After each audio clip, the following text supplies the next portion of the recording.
നമ്മുടെ ബാത്റൂമിൽ വരുന്ന ലെങ്ത് ടൈപ്പ് ഗ്രേറ്റിങ്സ് ഇതിൻ്റെ നീളം വരുന്നത് 1.5 അടിയാണ്. ഇത് പല അളവിൽ നമുക്ക് മേടിക്കാൻ കിട്ടുന്നതാണ്.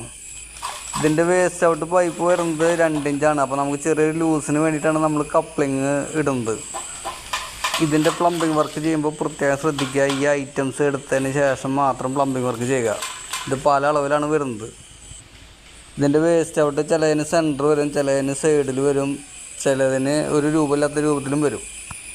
ഇപ്പോൾ ഈ ഫിറ്റിങ്സിന് വന്നിട്ടുള്ളത് സെൻറ്ററും അല്ല സൈഡും അല്ല, ഒരു എൻഡിൽ നിന്ന് 6 ഇഞ്ച് നീങ്ങിയിട്ടാണ് വന്നിട്ടുള്ളത്. ഇതിൻ്റെ വേസ്റ്റ് ഔട്ട് നമുക്ക് ഏത് സൈഡിലേക്ക് വേണമെങ്കിൽ വെക്കാൻ കുഴപ്പമൊന്നുമില്ല.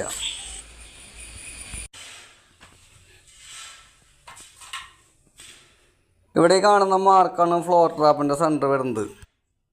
ഈ കാണുന്ന മാർക്ക് വരെയാണ് ഷവർ ഏരിയ വരുന്നത്.